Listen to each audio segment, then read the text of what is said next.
Betapa sakitnya hati Allah ketika Allah membebaskan mereka keluar dari tanah Mesir menuju ke tanah berkat, itulah tanah Kanaan. Tuhan membebaskan mereka dari padang gurun kelaparan. Tuhan berikan mereka air, Tuhan berikan mereka makanan, berikan mana dari surga, berikan burung puyuh. Itu pun mereka tidak pernah menghargai kebaikan yang sudah Tuhan berikan kepada mereka. Karena betapa keras tengkuknya bangsa Israel. Tuhan bilang begini, Samuel, oke.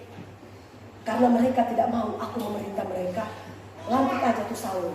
Saul bin Kis, raja pertama bangsa Israel. Ketika Tuhan memilih Saul, di situ Tuhan mengurapi dia. Saudara, karena Tuhan menyertai Saul, setiap kali dia berperang pasti menang. Ya. Setiap kali dia berperang menang lagi. Satu ketika, kenapa sampai Tuhan tidak menyertai Saul lagi? Karena Saul mulai tidak taat kepada Tuhan. Samuel katakan begini, Saul dengarkan baik-baik. Sebelum berperang, kalian harus bakar korban dulu. Jangan dulu bakar korban kalau aku belum datang. Tunggu 7 hari lagi. 7 hari aku akan datang untuk membakar korban, baru kalian bisa pergi berperang. Saudara, pada waktu itu Tuhan sengaja mengizinkan ya Samuel ini lama-lama dulu. Mau lihat taat kan nih Saul atau tidak. Terkadang Tuhan menguji hidup kita. Nah saudara, pada waktu Saul tunggu, aduh lama sekali Samuel ini. Sedangkan musuh ini sudah di depan mata. Kita belum bakar korban. Tapi Samuel ini sudah senja, sudah mau malam, gak datang-datang. Biar aja, bakar saja. Lagian aku juga ini kan raja. Nah, pada waktu dia bakar, tiba-tiba datang Samuel. Samuel bilang, Saul, apakah yang engkau lakukan? Engkau tidak menghargai kekudusan Allah. Akhirnya dari saat itu saudara, ya Tuhan marah dengan Saul. Bukan saja cuma itu yang dilakukan oleh Saul. Oke lah, Tuhan masih memberikan kesempatan bagi dia supaya dia bisa berubah. Satu ketika saudara, Tuhan bilang begini kepada Samuel. Samuel, katakan kepada Saul, pergi dia di Amalek. Ya. Tumpah semua orang-orang Amalek. Bahkan raja, semua binatang itu harus dibunuh. Jangan sampai ada satupun yang tersisa. Pokoknya itu yang aku perintahkan. Terus saudara, pada waktu Saul pergi, Saul memang taat, dia pergi ke Amalek. Pergi. Sampai dia di Amalek, dia bilang begini, aduh banyak sekali harta ini, Raja Agag ini. Waduh, biar aja aku selamatkan aja nih Agag ini, supaya harta-hartanya itu bisa saya ambil semuanya.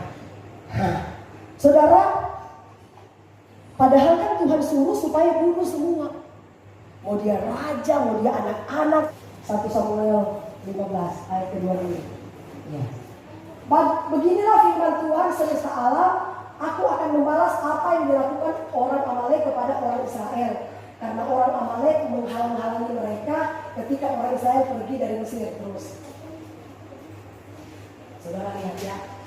Jadi pergilah sekarang, kalahkanlah orang Amalek. Tumpas! Saudara, ini Tuhan yang suruh tumpas ya.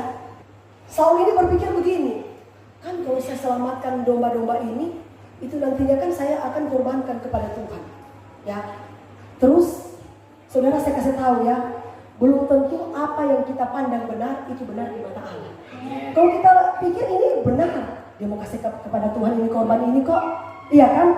Tetapi Tuhan katakan begini, aku ini tidak berkenan ya dengan korban-korban seperti ini.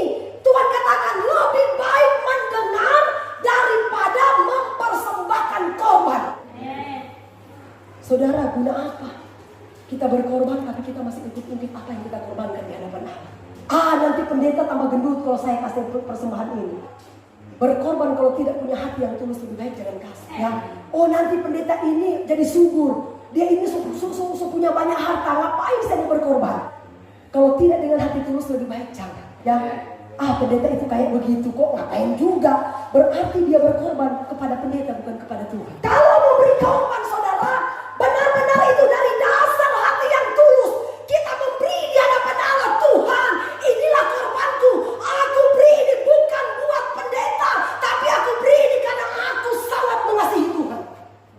Kalau kita beri karena hati dongkol, hati yang tidak tulus, lebih baik jangan kasih.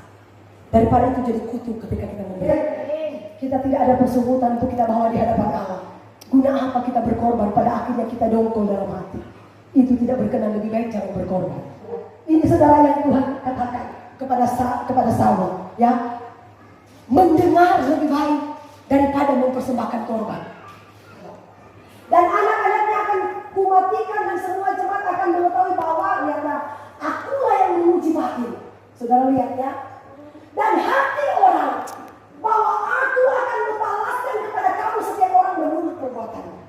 Berarti Tuhan menguji isi hati kita. Tuhan melihat sampai kedalaman hati kita. Amin. Apakah hati kita ini sudah berkenan di hadapan Tuhan atau tidak? Matius pasal yang ke-15 ayat yang ke-8. Bangsa ini memuliakan aku dengan bibirnya, padahal hatinya jauh daripada aku. Berarti saudara, saya kasih tahu, fokus perhatian Tuhan itu bukan apa yang kita beri, bukan apa yang kita korbankan. Mau sebesar segunung apapun yang kita korbankan, tapi Tuhan lihat isi hati kita, tulus nggak dia berkorban. Amin. Bangsa ini memuliakan aku dengan bibir, Tuhan, tapi hatinya ternyata jelek. Karena pusat perhatian Tuhan itu dari hati, dari batin. Kita memberi apa yang tulus, yang benar di hadapan Allah. Seperti Daud, orang yang tidak berarti, cuma tinggal di hutan, tapi ternyata dia yang dipilih oleh Tuhan. Amin.